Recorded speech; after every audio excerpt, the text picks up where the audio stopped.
Bien, chicos, bien, bien, bien.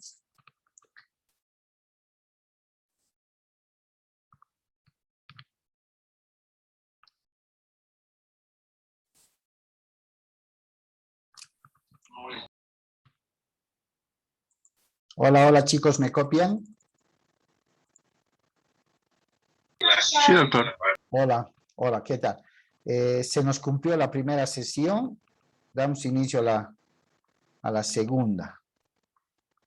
Estaba tan inspirado que me olvidé controlar el tiempo de la primera sesión. Bien, que se conecten los demás compañeros y vamos a continuar. Entonces les decía, recalcando, ese ejemplo que acabamos de ver en pizarra, volviendo a esta primera clasificación que estamos conociendo, donde existe una prestación que realiza el vendedor de entregar el inmueble más su documentación y una contraprestación que tiene el comprador de pagar, entregar el dinero, traduce en esta clasificación un contrato unilateral, bilateral o multilateral.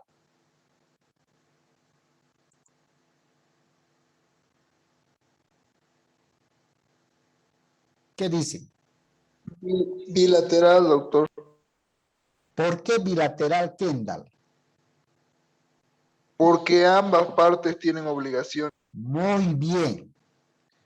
Porque ambas partes cumplen con una prestación y con una contraprestación, ¿cierto? Entonces, a momento de clasificar los contratos por la reciprocidad de la obligación, ¿qué quiere decir? Tú cumples con algo y yo cumplo con algo. Hay reciprocidad, ¿cierto? Estamos frente a un contrato de carácter bilateral, ¿ya? De carácter bilateral. En el mismo ejemplo, ahí están entrando todavía los compañeros. En el mismo ejemplo, voy a dejar de compartir y vamos a volver a utilizar la pizarra. ¿Sí? Ahí está. En el mismo ejemplo, teníamos acá, vamos a dar paso, ¿no? Teníamos acá al vendedor, acá teníamos al comprador, ¡pam! Acá estaba el objeto, que era una casita. Vamos a permitir también. Ahí estaba la puertita y la ventanita. Perfecto. Este señor vendedor tenía una obligación que cumplir una prestación y este otro señor tenía otra con respecto al comprador. Perfecto. Ya. ¿No? Bien. ¿Me están escuchando, verdad, chicos? Sí, doctor. Ya, perfecto. El contrato de compra-venta, entonces, por la reciprocidad de las obligaciones o de las prestaciones, es un contrato bilateral. ¿Cuándo un contrato sería unilateral? Cuando hay obligación de una sola parte, doctor. Ya. Vamos a borrar, a ver, vamos a borrar esta. ¿Sí? Muy bien. Borramos esa. Perfecto. Borramos esa. ¿Podemos hablar de un contrato de compra-venta? Ya no.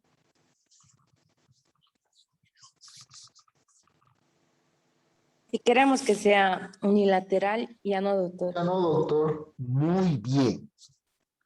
Ya no, pues porque no se puede admitir un contrato de donde se venda algo sin que la otra parte, en este caso el comprador, pague por ese bien, ¿cierto? Nada gratuito existe con relación a comprar y vender.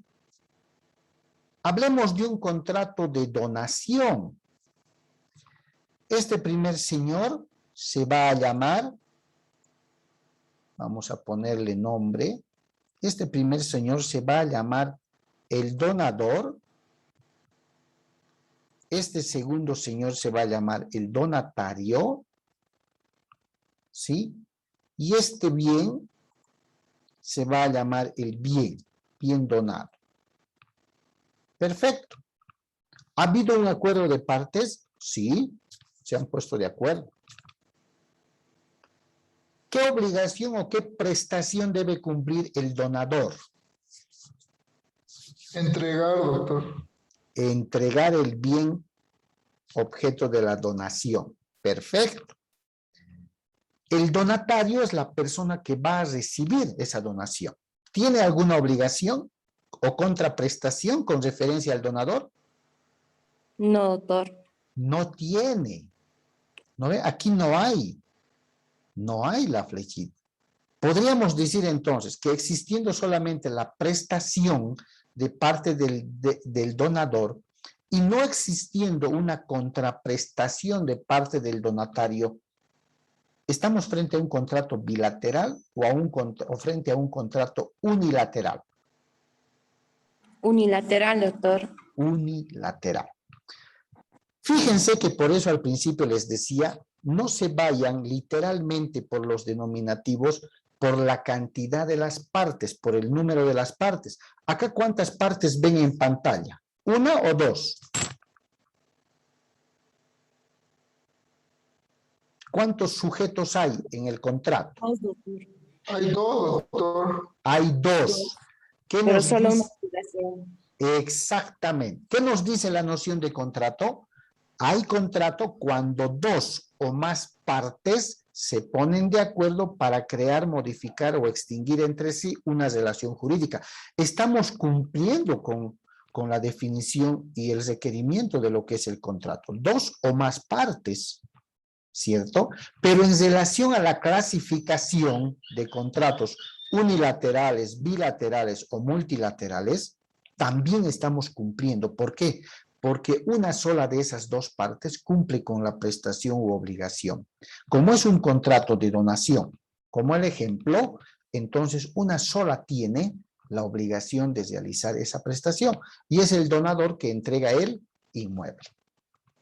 La otra parte, que es quien va a recibir la donación, no da ninguna contraprestación, simplemente recibe. ¿Sí o no? Entonces, cuando ocurra esta figura, no les quede la menor duda, ¿no? No les quepe, es lo correcto, que están frente a un contrato unilateral. Pero cuando exista prestación y contraprestación, estamos frente a un contrato ¿de qué naturaleza? Bilateral. Bilateral. Y cuando existan, hablando de las obligaciones o prestaciones, más de dos, estamos frente a un contrato Multilateral. multilateral. Excelente. Por favor, no se olvide. Bien, veamos la segunda clasificación. Sencillísima. Por el fin perseguido, los contratos se clasifican en contratos onerosos y contratos gratuitos. ¿Ya? Contratos onerosos y contratos gratuitos. Perfecto. Veamos entonces cuándo un contrato es oneroso y cuándo un contrato es gratuito. El contrato de compra-venta que acabamos de ver hace un momento, donde el vendedor entrega el bien y el comprador paga por ese bien, prestación contra prestación, ¿será un contrato de carácter oneroso o será un contrato de carácter gratuito? Oneroso, doctor. Claro, ¿por qué oneroso? Porque es Porque, un contrato de donde se va a haber dinero. muy Es de bien, compra y venta. muy bien, claro, porque es un contrato donde va a haber un costo, va a haber dinero, va a haber un monto. Y en el contrato ejemplificado de donación, ¿será un contrato oneroso o será un contrato gratuito? Un contrato gratuito, doctor, porque ya que no va a existir algún fin de lucro. Exactamente. ¿Se dan cuenta? Es simplemente razonar para establecer una respuesta. ¿Estamos de acuerdo todos, chicos? ¿Sí? Doctor, disculpe que me desvíe de tema. ¿Es necesario poner nuestro nombre en la segunda sesión igual? Por favor, les pido, chicos. ¿Ya? Ah, está bien, doctor. Bien. Ese silencio me dice que sí están convencidos. Conmutativo. Vamos a ver cuándo un contrato es conmutativo. A ver, vayan dándole lectura un minuto y, por favor, les pregunto.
Ya han dado lectura, chicos. Bien, tenía un problemita en mi audio, pero me escuchan perfectamente, ¿no?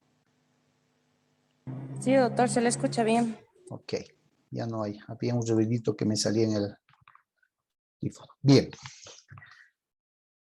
Conmutativo, contrato aleatorio. Esta clasificación está dada en virtud a la certidumbre de la prestación, es decir, la certeza, la credibilidad del cumplimiento de la obligación por una de las partes, si me dejo entender. Certidumbre quiere decir creo, ¿no ve? Es cierto. Veamos, conmutativo. Las prestaciones son ciertas desde el momento en que se celebra el contrato o acto jurídico, ¿cierto? Existen. Hay certeza. Aleatorio, ¿sí? Aleatorio es un quizás, es un tal vez. Puede ser que sí, puede ser que no. De ahí que estos contratos están sujetos a un acontecimiento futuro o a un hecho condicionado. Un contrato de compra-venta tiene las prestaciones ciertas o inciertas.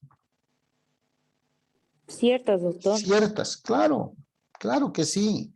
Ciertas porque en su momento el inmueble se entrega, salvo acuerdo distinto de las partes, y el pago también de la misma manera, ¿cierto? Hay certidumbre, hay certeza. Es cierto lo que está ocurriendo. Si yo digo, firmo un contrato, a ver, con mi hija, donde le estoy transfiriendo mi automóvil, y digo que va a ser registrado a nombre de la compradora, en este caso mi hija, con la condición de que a fin de semestre o de año me entregue mínimamente su certificado de egreso o su título en provisión nacional. ¿Cuál es la condición para que ese contrato se perfeccione? Que me presente su certificado de egreso o título en provisión nacional. Lo que quiere decir que ese contrato va a tener eficacia el momento que se cumpla esa condición. ¿Es aleatorio o es conmutativo? Es aleatorio, doctor, Hasta, hasta que le entregue, por ejemplo, en el ejemplo que tuvo el certificado de egreso. exactamente, hasta que se cumpla la condición. ¿Y qué pasaría si no se cumple la condición? No me entrega. No se estaría Queda sin efecto llegando el a contrato, doctor. ¿No tiene tener qué? eficacia. Queda sin efecto el contrato, doctor. Exactamente, ¿por qué? Porque no se ha cumplido la condición. Era un tal vez, quizás, posiblemente, porque estaba sujeto a una condición, a un hecho o acto futuro incierto. ¿Se dan cuenta? En cambio, el contrato conmutativo, desde la certidumbre de la prestación, es cierto, es real, existe, se está dando y nos consta. En cambio, el aleatorio, el cumplimiento de las prestaciones o de la prestación para una de las partes está sujeta a una condición, a un acontecimiento futuro e incierto. Si se da, como decía Guadalupe, el contrato va a quedar perfeccionado y va a tener eficacia legal. Si no se da, el contrato no tiene ningún efecto. ¿Ok? ¿Está claro? Sí, doctor. Muy bien. Continuamos.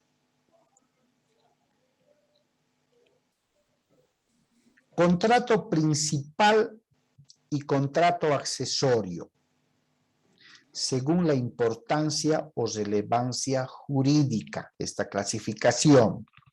Dice, el contrato principal no requiere de mayores elementos, existe por sí solo, por sí mismo.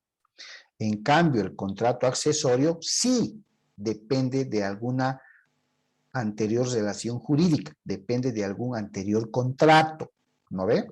Y dice, por lo general son los contratos de fianza, hipoteca o prenda.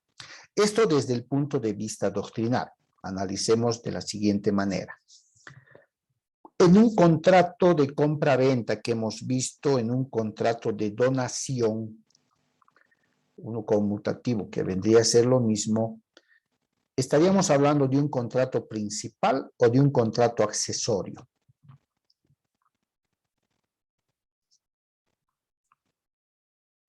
Habiendo visto esos tres contratos. El de donación de uno principal sería, doctor, ¿Ya? porque El de existe por sí mismo, no necesita depender de otro contrato. ¿Y el de compra-venta? Sería accesorio. ¿Accesorio de qué contrato sería un contrato de compra-venta? ¿O también tiene eficacia jurídica por sí solo? Tiene eficacia jurídica, doctor, porque se está sabiendo con certeza qué es lo que se va a hacer. Muy bien, muy bien, muy bien. ¿Quién más, chicos? ¿O están de acuerdo con Ana?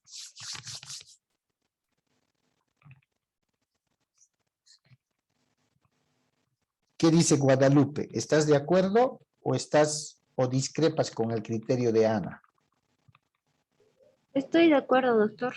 Cierto, cierto, chicos. El contrato de compra-venta, el contrato de donación, el contrato los contratos que acabamos de ver son contratos principales, porque por sí solos tienen relevancia jurídica, no dependen, no están dependiendo de otro contrato, ¿cierto? Si realizo un contrato de préstamo de dinero en el que Kendall me presta a mí X suma, ¿cierto? Me dice que en el término de un año le debo devolver. Perfecto. Suscrito el contrato, caramba, se nos ha ido. Pero ¿bajo qué garantía le he prestado al licenciado? Dice Kendall.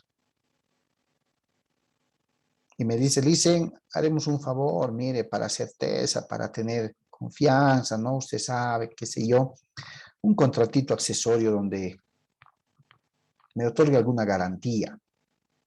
Perfecto. ¿Es viable o no es viable, chicos, ese contrato de garantía? Es viable. Claro. ¿Va a depender de algún contrato principal? Mm, sí, doctor. ¿De cuál? Del contrato de préstamo, doctor. Exactamente. ¿Cierto? ¿Que se puede presentar en la práctica? Sí, sí. Ujú. En muchos casos suscribimos contratos cuando las partes a veces vienen y dicen, sí, me está prestando, le estoy prestando, pero alguna garantía, no habíamos hablado de eso, pero te puedo garantizar con todos mis bienes sabidos y por haber. ¿Se puede poner eso, doctor? Sí, se puede, pero el notario les va a observar un poco porque ahora se exige garantizar eso. Hagamos lo siguiente. Suscribamos el contrato como me los están pidiendo y accesoriamente firmamos un contrato, valga la redundancia, accesorio en el que se establece la otorgación de una garantía en referencia al préstamo que se está prestando. Ah, perfecto. Listo. Y estamos ahí frente a un contrato principal y a un contrato accesorio. ¿Ok? Bien. Si tienen alguna duda, por favor, chicos, en relación a algún término o palabra, por favor, no se callen, pregúntenme. Contrato de ejecución instantánea y contrato considerado de tracto sucesivo. Esta clasificación se da según la duración de cumplimiento de la obligación, según la vigencia del cumplimiento de la obligación. En la sola palabra ejecución instantánea, podemos ver qué significado nos denota la palabra instantánea o instantáneamente. Que es de momento, que es práctico. En el momento, ¿cierto? En el mismo acto, así, como quien dice. Cuando dicen, aunque a la mala, ¿no? Solo por el ejemplo, dicen, el día de ayer ocurrió un accidente en una construcción, un trabajador cayó del tercer piso y la muerte fue instantánea. ¿Qué nos está diciendo?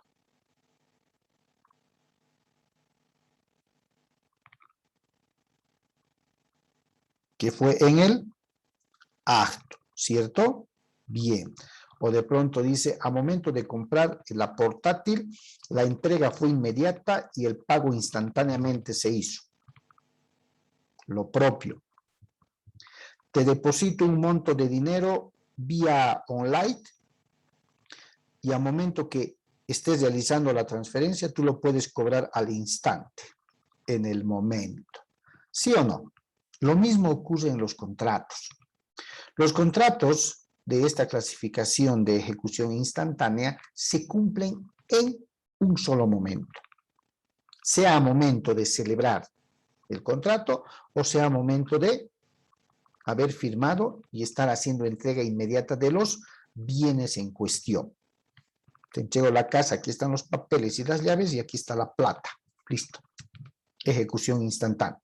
De forma contraria a esto, están los contratos de tracto sucesivo, que si bien instantáneamente significa al momento, en el momento, los de tracto sucesivo son aquellos que se van a dar cumplimiento durante un periodo determinado. Algunos les llaman contratos diferidos. ¿Qué quiere decir? Que se va a cumplir en periodos, de manera periódica, no en el momento y de forma instantánea, sino de manera periódica.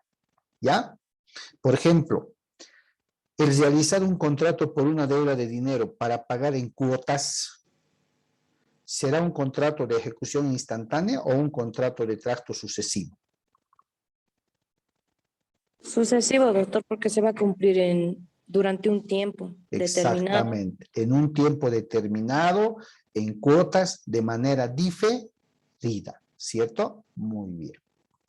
Perfecto, creo que nos estamos entendiendo muy bien. Según el requisito de su formación, los contratos se pueden clasificar en contratos consensuales y contratos reales. Esta es una clasificación doctrinal según el requisito de la formación y establece que un contrato consensual viene de consenso, ¿no? Se perfecciona con el solo consentimiento. ¿Ya? En la palabra está. Los contratos reales o de carácter real dice, se perfeccionan no solo con el consentimiento, sino también con la entrega de la cosa.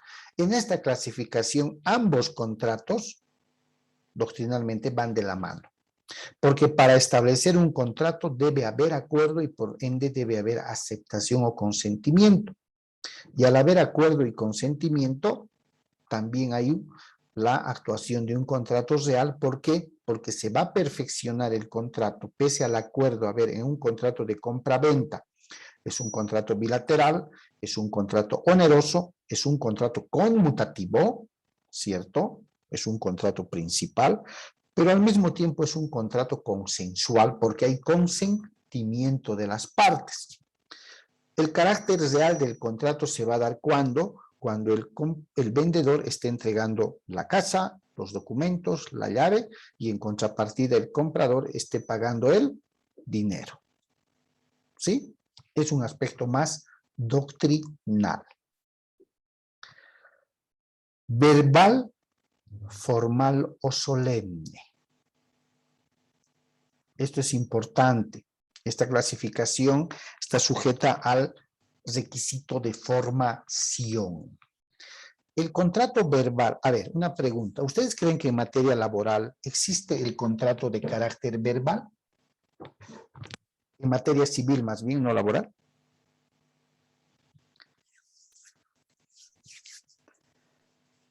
Sí, doctor. Las personas celebraremos contratos verbales. Sí, doctor, aunque muchos no le dan tanta importancia o tanta seriedad como un contrato formal o escrito, si se pudiese decir, pero sí hay contratos verbales. Sí. El Código Civil, conforme vayamos avanzando, chicos, claro que se conoce en el ámbito civil también los contratos verbales. En distintas circunstancias especiales, sí, pero los reconoce. Pero los más conocidos o el cotidiano vivir de las personas ha hecho que siempre exijamos, por el requisito de la formación, los contratos formales, también llamados solemnes. ¿Y qué quiere decir esta formalidad o solemnidad? ¿No? Cuando uno inclusive firma un contratito de préstamo entre amigos, amigas o familiares, surge de manera a veces un poco delicada o incómoda y vamos a ir al notario, ¿sí o no? Sí, Sí, pero doctor. ¿qué duda puede haber? Mira, somos hermanos. No, pero le daremos la formalidad, ¿no? No pasa nada para tener más cuidado. Es cierto, es cierto. Pero fuera de ello, chicos, cuando hablemos de formalidad o solemnidad, y especialmente en esta materia de contratos, nos vamos a dar cuenta que la misma legislación civil, nuestro Código Civil, y desde ya esto anótenselo si quieren anticipadamente, en el tema de la forma o solemnidad de los contratos, vamos a usar el artículo 400, vamos a invocar los artículos 491 y 492 del Código Civil. Adelantándome un poco, cuando ustedes revisen el artículo, por ejemplo, 491, se van a dar cuenta que la ley, el Código Civil en este caso, exige que ciertos documentos o contratos sean celebrados cumpliendo una específica formalidad. Una específica formalidad. Que si no se cumple esa formalidad en determinado contrato, el contrato podría ser viciado de nulidad. Es decir, no tendría la eficacia jurídica que las partes buscan. De ahí que es importante cuidar ese detalle, máxime si vamos a ser y somos futuros abogados. ¿Quién tiene el Código Civil a la mano y pueda leernos el artículo 491? Yo, doctor. A ver, adelante, de forma pausada, escuchen todos, por favor. Adelante, por favor, Natalie. Artículo 491. Contratos y actos que deben hacerse por documento público. Deben celebrarse por documento público. 1. El contrato de donación, excepto la donación manual. 2. La hipoteca voluntaria. 3. La anticresis. 4. Antícrisis. Anticresis. 4. La subrogación consentida por el deudor. 5. Los demás actos señalados por ley. Muchísimas gracias, Natalie. ¿Qué nos está diciendo, chicos? Y marquen los que están con su código ese artículo 491. Nos está exigiendo, no nos está preguntando, no nos está dando la opción de escoger. El artículo 491 tiene que ver con el cumplimiento del requisito de la forma en materia de contratos. Y nos está diciendo que esos contratos que acaba de mencionar Natalie en la lectura de ese artículo, sí o sí deben ser celebrados como documentos públicos. Ejemplo, la hipoteca, la subrogación, el anticrético, que se dice antícresis en el código. Nos está diciendo que el contrato de anticrético, por ejemplo, sí o sí debe ser elaborado, celebrado, perfeccionado en documento público. ¿Qué quiere decir? Que llevado ante el notario, no puede hacerse en ese documento un reconocimiento de firmas porque le darían el carácter de documento privado. ¿Qué debe hacerse en ese documento? Una protocolización. Llevamos la minuta del contrato de anticrético al notario y el notario tiene que protocolizar. ¿Por qué? Porque el Código Civil me está exigiendo que ese tipo de contratos se debe hacer en escritura o documento público. El notario protocoliza ese contrato y me entrega una escritura pública, un testimonio público. Si no lo hago así, ese contrato no va a tener la eficacia legal que busco. Imagínense hacer un contrato en el formato de documento público. Es decir, voy y le pido al notario que quiero hacer un reconocimiento de firmas de ese contrato de anticrético. Primero y ahora actualmente, el notario no les va a dar curso. ¿Saben por qué? Porque el notario también sabe y conoce que el contrato de anticrético jamás puede hacerse en documento privado. Por exigencia del Código Civil, debe hacerse por documento público. Les va a decir, no señor, no puedo hacer un reconocimiento de firmas de un contrato de anticrético, porque la ley pide y exige que debe hacerse por formalidad, por forma, en documento público. Entonces, ya que abordamos este tema, desde el día de hoy, métanse en su cabecita, chicos, que los contratos de anticrético jamás pueden ni deben hacerse en el formato de documento privado. Siempre deben hacerse en el formato ¿de qué tipo de documento? Documento público, doctor. Documento público. Mis estudiantes no pueden equivocarse. 491 es la Biblia de consulta cuando hablemos de forma o solemnidad de los contratos. De la misma forma, y para hacer la diferencia, por favor, Natalie, una lectura al 492 del Código Civil. Escuchen, por favor, todos. Artículo 492.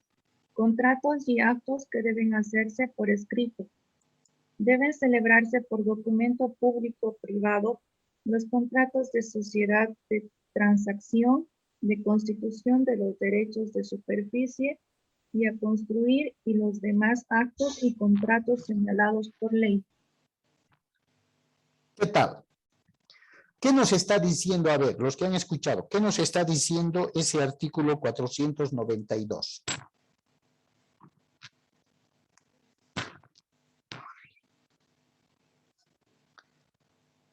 Documentos que deben hacerse por escrito, primero. Segundo, ese sí es opcional. Nos está diciendo que deben hacerse por escrito, ya sea en documento privado o documento público, los contratos que mencionan ahí. Lo que quiere decir que, por ejemplo, un contrato de compra-venta está en la lista del 491 o podría estar en la lista del 492. En la lista del 492, doctor. Un contrato de préstamo de dinero lo debemos hacer necesariamente en documento público o lo podríamos hacer también en documento privado. Se puede Pudiésemos documento hacer- privado igual. ¿Se dan cuenta? ¿Se dan cuenta qué importante es manejar esos dos artículos para cuando tengamos que elaborar un contrato? Más adelante, a medida que vayamos avanzando los temas, se van a dar cuenta que independientemente de la clasificación de contratos que estamos viendo, se va a generar también una clasificación de contratos atípicos o innominados. ¿Qué quiere decir? No están expresamente nombrados en el Código Civil. Los van a buscar ustedes y no van a estar ahí. Entonces, la pregunta va a ser, ¿y puedo hacer un contrato que no esté expresamente nombrado en el Código Civil? La respuesta sería no o sería sí. A priori. No. A priori, ¿sí o no? No. ¿No? Ana nos dice que no. ¿Qué dicen los demás?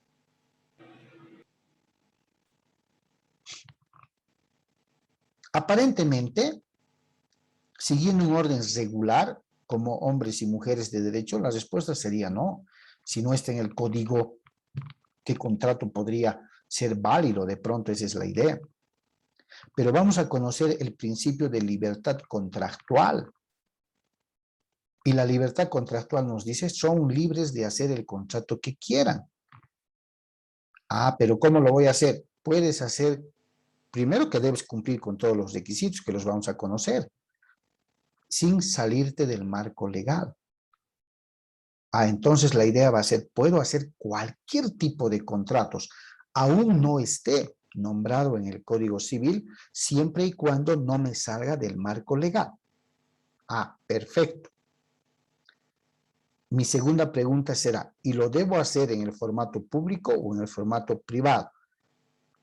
Y mi ayuda va a ser ir al 491, ir al 492.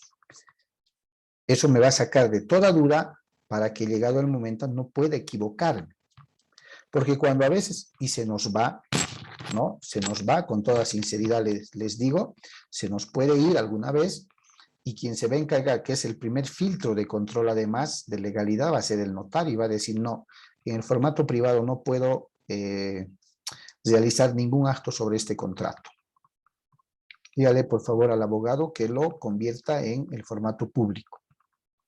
Y así la experiencia también en contratos que no estén nominados nos enseña la experiencia a establecer en qué tipo de contratos debemos celebrar aquellos que expresamente no estuvieran nombrados en el Código Civil. Bien, chicos, ha pasado muy rápido, creo, la clase. Espero que me estén entendiendo. Lo que me interesa es que estén entendiendo para aprender mejor. Y estaríamos viendo el día lunes, nos estaremos viendo el día lunes en la clase que tenemos. ¿Ok? Ok, doctor. Hasta Listo. luego. Muchísimas gracias, chicos, y nos estamos viendo el día lunes. Hasta luego, doctor. Hasta luego, chicos. Hasta luego. Chao, chao.